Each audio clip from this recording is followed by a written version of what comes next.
Hey everyone, it's Devana. I wanted to make this video. You will hear the little one in the background because he wanted to hang out. But something that I have started doing recently, and that a couple people have noticed and asked me about, is teaching online. And so that's something that you can do part-time for the most part, or as like a side hustle, but you can make it more of a full-time thing if you are like stringing different companies together with your hours or picking up extra shifts when they're available, that kind of thing, depending on the peak season. So I wouldn't recommend it being a full-time thing, especially not now, but I guess it's a possibility. So I want to go over some of the pros and cons of working for the company that I work for, which is Qkids. However, there is a lot more information that I will have to share as well, but I probably won't cover in this video. I think I'm just going to do pros and cons to start with. And I want to make the video because, like I said, a couple people have noticed and asked, and I think it'd be easier. I think it'd be easier just to share this than to have to go back and forth with each person. Unless you have questions, then let me know and I'm happy to answer. So let's start with the cons and the hard things. So like I said, I'm working for the company called Qkids. So some of the hard things that I have, or comparisons that I can make as far as other companies that I have talked about and read about and things like that. A big thing that is a con is the noise. You work with 4 students, between 1 and 4 students. Every once in a while I'll have 1, but usually it's typically about 4 students. And one of the hard parts about that is all the noise. There's like, this morning there was a dog barking in the background. There are, almost every lesson has a parent sitting right here, maybe in the camera, maybe off the camera, teaching on the side. There is just a lot going on and it's hard to manage. And so that can be really overwhelming when you are trying to teach and trying to manage a classroom, especially when you're first starting and you're learning all the button clicks, and like, you can mute kids and things like that to keep the noise down, but when you're muting them, then you're not hearing their answers. I don't believe they know when you're muting them, so that's a good thing, but it's a lot to manage. So the noise is a hard part. And then the next one is the parent involvement. Like I said, pretty much every lesson I teach, there is a parent sitting right here on or off camera. They are monitoring you. They do rate you on how you do. I've had a couple people take pictures of me, which I have to ask about because I think we're not supposed to take pictures of the kids, so I think it's kind of odd, and I don't really care for parents to take pictures of me. Also, when I am trying to teach and a parent is repeating or trying to teach on the side, again, that is a noise issue. It is also just a distraction. If I'm trying to teach a student and then the parent is teaching on the side, the kid cannot listen to 2 people at the same time, and the parent usually takes priority. That is a big problem. What I do with that is we're not supposed to engage with the parents, so I will either mute the kid, but I said that comes with consequences as far as just your ability to interact with them and hear what's going on, or I will message the CCT team, which is like the team that manages and speaks with the parents, and let them know like, hey, so-and-so was, parent was teaching on the side, or an adult was teaching on the side, and then I believe they call them, speak with them about it, that kind of thing. But like I said, this happens pretty much every class, and if we've got 4 kids, there's a chance you might have 4 parents on the side teaching. Now, there are other companies. There's this other company that I'm thinking about working for that I have Googled and just done some research on, and one of the things they say flat out is like, if that is happening, mute the kid. Like, that is just a consequence. If they miss out on the lesson, that's just a consequence. My company seems to be like, work with it a little more, which, I mean, I guess I do, but like I said, it can make the things more difficult, especially when you're first learning the platform. It can be kind of overwhelming. Classroom management, I think that all goes into it. Some of these companies work one-on-one. My company, like I said, works with 1 to 4 students at a time. So managing all the students when like maybe someone is getting up and running around, maybe they have an animal, the brothers and sisters sometimes like to get in the camera too. That can be a lot because there's only so much I can do. I can't tell little Susie to tell her sister to go away, especially if the parent is sitting in the room. Like, that is at-home discipline stuff, and that's not something that I can get into. So I just kind of have to deal with the kid, be there. You can message CCT during the lesson, and maybe they will call the parent, or maybe they'll deal with it later, and then maybe for future they won't be there, or maybe they'll ask them to be removed now, but there's no authority we have there. The kids are always eating while I'm teaching. Again, there's another company that I'm thinking about working for, and they said that like, if a kid is eating, like, pretty much exclude them from the lesson. They expect them to be focused. So if I'm talking to a kid, some of them have trouble multitasking. Some of them, their mouths are full and they can't answer my questions. So that is a distraction. I didn't think that I would mind, but I think with the 30 minutes that we have and the fact that there's just not a lot of time for extra stuff. So that anything that adds extra time throws me off, throws the other kids in the class off. So that's not something I am a big fan of. Let's see. I have had some students in some classes where there's just a lack of responsiveness, or there seems like there's almost a complete unwillingness to learn. Like maybe their parent made them sit in that class, maybe they're in a bad mood, things like that happen. But when I'm supposed to engage all the students, or when I'm one-on-one, which is something that I like better so far with the four-on-one teacher, is that if there's one student that doesn't want to work, there are 3 others that might. But I've had classes where I am just like head against the wall, struggling to get them engaged, and they are just not about it. And again, there's not much you can do. It can be difficult. So like I said, you can teach up to 4 students, between 1 and 4 students. I'm very used to teaching 3, 4 students at this point. Sometimes someone's absent, things like that. But every once in a while, I will open the classroom and there will be just 1 student. And I'm not always prepared for that, because maybe you can check beforehand to see how many students are assigned to the class. But again, if there are 4 assigned and only 1 shows up, then it's just you and that 1 kid. And depending on your dynamic, your interaction, what level they're at, how willing they are to learn, how ready they are to learn, the parent interaction, sometimes 1 student can be hard. And that's maybe for me in particular, but that can be a tricky thing to do. There is a lot to manage at once. I do feel that now that I've been working with this company for a little while, I've got the platform on lock, as far as like the buttons, the stickers, the highlighters, the markers, all those things you can touch and play with, right? But that is really, really intimidating at first, especially during the interviews. And then even more so when you're like live, know you're being rated, know the parent is sitting there watching you, that can be very intimidating. So that is just a learning curve. You just have to roll with it. I don't really think there's a way to practice, because it's kind of on the spot training type stuff. Okay, so lots to manage. So there's like the mute buttons, there's rewards, there is blurring the screen, which I have found helpful when, like, I have a mouse, for instance. There's the little red light on the bottom of the mouse, and I find kids like to put it in the camera and wave it around, or they'll grab their cat and wave it around. They're bringing stickers, things like that, and that is a distraction. So I will just blur their camera. It puts, like, I don't know, little different colors so that you can still hear them, but you cannot see them. And then it's not distracting myself or anyone else. Toggling sound can be difficult, turning volume up, down, that it's a lot to manage.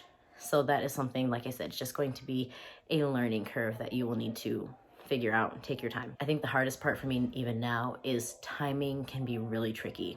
You're supposed to do like 2 to 3 minutes, depending on how many slides within the 30-minute class. And you can do that ahead of time, because you can access the classroom ahead of time to know, like, all right, this lesson has 15 slides, this lesson has 12 slides, things like that. I've found for the lower lessons, they tend to have less slides, because I think they expect the kids to need more expansion on topics, things like that. And sometimes there are like 15, 16 slides, and then you're like, oh gosh, like, you have to figure out which way to manage your time. So I will like move the platform to the side of the screen, and then on the other half I have my phone sitting there on stopwatch, and then I just count laps, like 2 minutes down, next slide, count laps, and try to time things that way.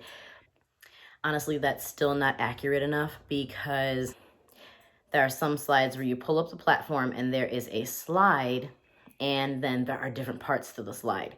So you may have timed 2 minutes for that slide within itself, but if you pull up trying to explain it without, like, if you'd like to get it. So if I pull up the slide, it's kind of like a PowerPoint in a sense, but more interactive. And then at the top, sometimes that slide is broken into pieces. So if I push Act 1, it may have 2 of the characters up there and they're dialoguing with one another. And then at the bottom of the screen, there's question 1, you click, you have the kids' dialogue. Now there's question 2, you click, dialogue, question 3. I mean, there can be 5, 6 questions on there. So now you're not just dealing with that 1 2-minute slide that you might have, tried to allot time for. And then it also depends on your students and the level that they're at. Have they truly been tested well and are at the level of being able to answer properly? Do you have to prompt them? Do you have a child that's unwilling to learn? So you have to learn how to manage that time. That is something that I am still struggling with, because there's no consistent way to do things. One trick that I will say is that Sometimes I've been trying, because I have tended to go over, I am trying to not do that. And sometimes then I'm going too fast. And then I'm like, I got 3 minutes left, and may not seem like a lot of time, but when you're being paid and you're being watched, you want to make sure that you're filling things properly. So what I do is, as I go along, or if you review lessons before, I will say, all right, slide number 3 is a lesson that I can go back to, or a game they really like. Maybe bingo gets them excited, gets most kids excited. I will say, all right, I'll go back to slide 3 for bingo, so that I can make sure I fill those 3 minutes. And this is one that can be a pro and a con. With some companies, especially when you're working one-on-one, you'll get regular students. Now with my class, I have had some repeats. It is kind of hard to commit them all to memory, but I wouldn't say that I have regular students. So we are not building relationships. We're not really getting to know one another. It's not as intimate of a setting as some may like, or you may have pictured. Some, and that could be a pro as well, to not have to, do all that depth, I guess, with your student. Depends on you and what the student's interested in. That's up to you. So that could be a pro or a con, not having regular students. It can be, some teachers say, it's nice to mix things up, and to meet new people. So that's a pro and a con, kind of a, what is the word? Neutral zone.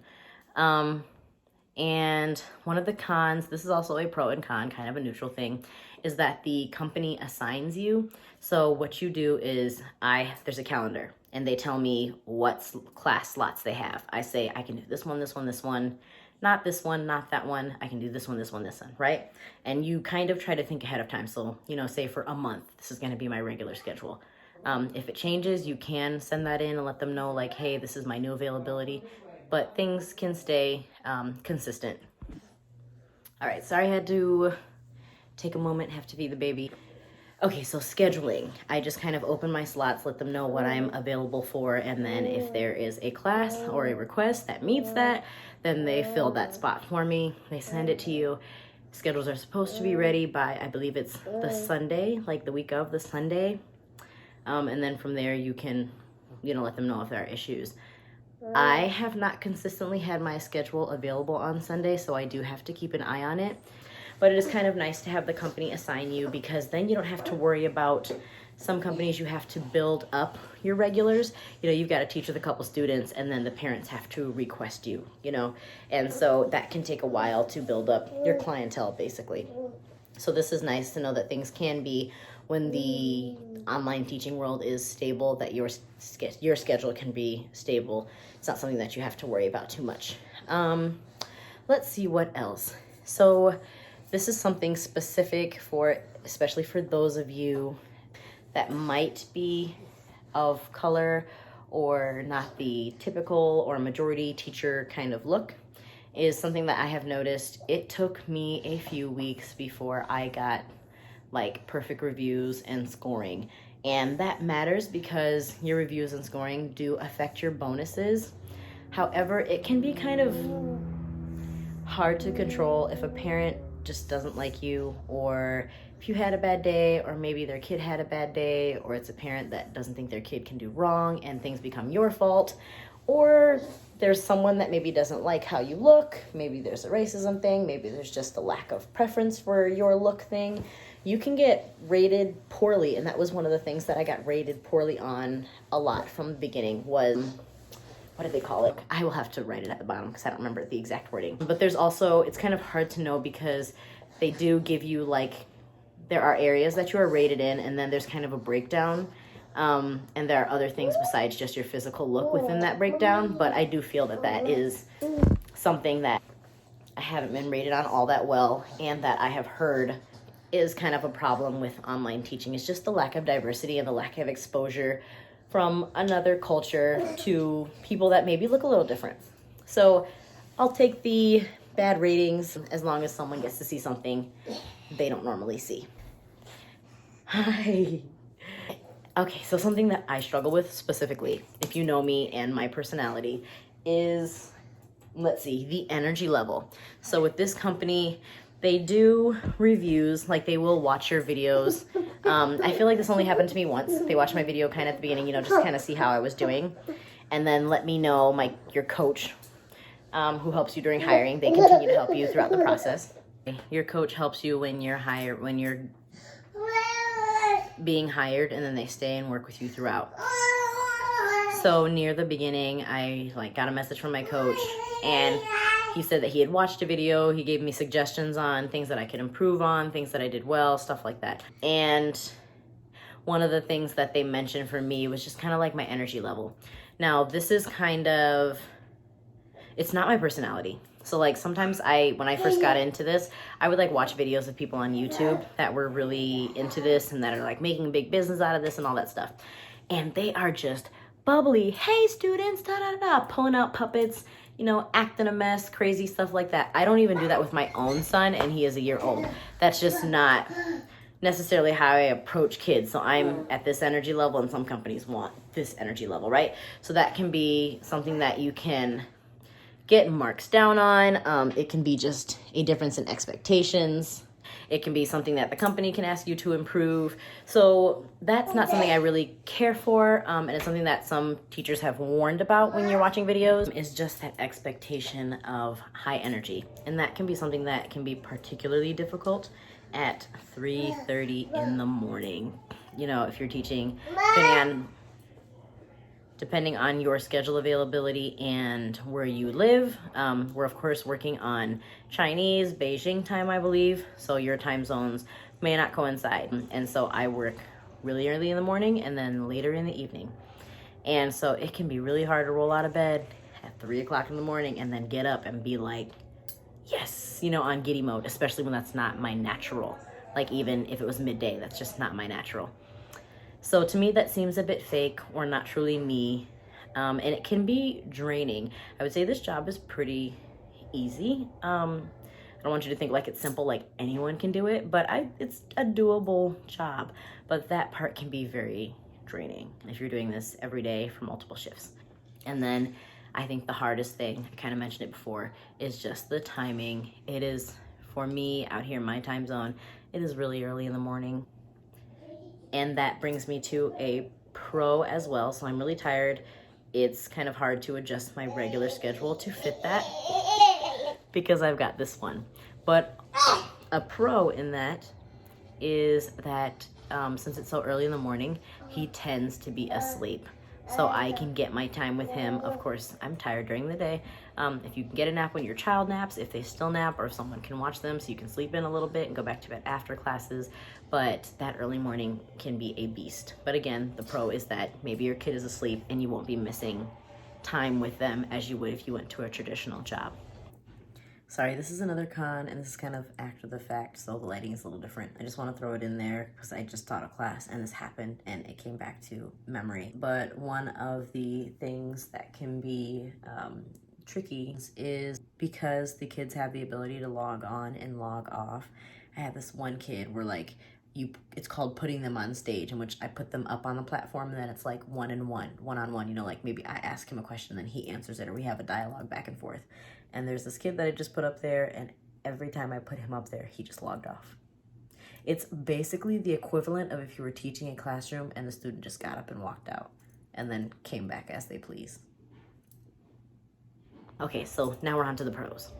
So there is not much prep time and the lessons are done for you. That is one of the big reasons why I picked this platform. You can look through classes before, and when I first started, I would go through every night, look through every slide to kind of, you know, figure out how the games operate, remember what I'm going to do, commit it to memory. Now that I've been doing this for a little bit, you can, or you do or don't have, it's up to you. You don't have to look at the lessons beforehand. And I will just hop on and be like, all right, here we go. Because at this point I've played so many of the games, I know the setup, I know how to work the platform, that I can just roll with it. And there are little instructions on the side, but I do not recommend when you're first learning, trying to read the instructions and teach at the same time. Too much going on. And it's also something they warn you about in interviews, not to be obvious. And if they watch your classes and you're getting a review, that might be something you can get, you know, called out on. So while you're learning the platform and things, maybe you want to review the lessons beforehand. So another thing that I like and that I did research on when comparing the different companies before I chose this one to join is that there is not a lot of external stuff that comes with this. And when I say that, I mean some companies require a lot of external stuff. Maybe they require a direct Ethernet cord, maybe they require a separate camera on the side. Maybe they require this elaborate background, which this is what we're working with here, and I don't get any complaints about this. They require props. They require multiple reward systems that you can switch in and out. And if you're really gung-ho and you're all about that, and you know that can be an extra expense that maybe some people can't afford or don't want to afford, this is a great platform because things are built in. Props, I have them. I bring them around when I have them. It's really nice that I have the little one. I can take a lot of his stuff and put them in, but you can, you know, just include things or have things on the side, but that is optional, which is really nice. And like I said, there's a built-in reward system. You use diamonds. You just click and gives them a diamond, and that's their reward. So that makes my job a little more simple. Yeah, so those things aren't a necessity, whereas other companies, that is a requirement that you have those things, and maybe you have to have a minimum of 3 additional props per lesson, things like that. And that can become kind of overwhelming for some people, but that's a personal preference. Let's see. Student feedback as opposed to other platforms, some other platforms. Student feedback is very simple. When you're done with the lesson, you do the evaluation, they call it. It's just at the top of the screen, you click it, and you rate them an A through a C. You give them participation stars from a 1 to 3 stars, and then you kind of mention if they were hardworking, focused, did the level they were at seem like it was good? Did they seem like they are lower than what they just lower or higher than what they just completed? Something that confused me at first with the student feedback was sometimes I didn't feel that it was sufficient if I had an issue with a student or a parent, or there was just, I've had a kid maybe that's jump roping during class, and sure, I can click off task or inappropriate behavior, something like that, but that just didn't seem to capture it for me. So in that sense, you can message CCT and let them know, like, hey, James was doing this and this during class, or hey, Yolanda had her brother today and he did the lesson for her, things like that. That can't really be captured in the clicks, but that is optional. Some other companies require, I don't know, a minimum of 3 sentences, or, you know, something more elaborate that takes more time to evaluate, and that may not be someone's preference to have to do the additional portion of that. So that's positive. I will say that the classes go quickly, and that is good. That is something, again, with the cons, trying to manage that time. But when I'm teaching multiple classes during a day, I do feel like classes are always moving versus jobs, you know, where I've done more traditional things where, you know, you're putting in notes or making phone calls, things like that. Sometimes it's just like, oh, this is dragging on. But because they're 30-minute classes with 10-minute breaks in between, and you just go, go, go, I do feel like I look at the timer and I'm like, oh man, we're already through, you know, the 3rd class or whatever. So I think it is kind of good that classes go quickly, since there's always something happening. Another big draw to this and pro for me was the ability to have more freedom in my life and in my schedule, because I love to travel, and working like a traditional 9 to 5, you know, you're really locked in. Sorry. I forgot to mention something else. So like I was saying, working a traditional 9 to 5, you're super locked in. This can give you the ability to travel. This can give you more freedom with your schedule.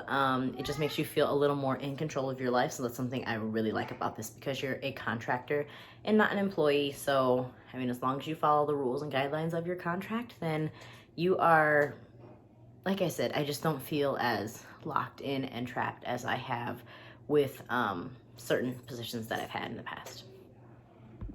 So one other thing that I forgot to mention that is really good about working for this company is the cancellation policy. And I can go into like logistics of that later, but just to know, the cancellation policy is far more favorable than a lot of the other companies that I have read about. And again, I mentioned the pros, no regulars. I do feel like I get to mix it up a lot. I get to meet and interact with a lot of different kids. I get to improve my teaching style by working with the different kids and figuring out what works for them and what doesn't. And then the pro that I mentioned already was the time slots and the fact that this little one can be sleeping, so I don't miss time with him. I think that's about all I've got for now. I know the cons seemed longer than the pros. However, I would definitely recommend this to someone as far as doing this right now. Talk to me about that. But I like this setup. I think it is a good deal, and it's been something that has been positive for us in our situation. So if you have questions, please let me know. I will leave the referral code in my bio if you're watching this on IGTV. And the referral code, I do get a bonus if you join the program and get to a certain point in your teaching. So warning for that. It's optional, but it would be helpful. So feel free to use it. And I will probably do more videos about different aspects of this, especially if anyone asks specific questions. Because like I said, I've been asked on the side a few things, and I just think it's more simple if I just make the video and give them something to refer back to. So this is my experience with Qkids. Again, this is all personal, so yours may be very different, but at least this gives you a starting point and an idea of what you're getting yourself into. So have a nice day. Thanks for watching.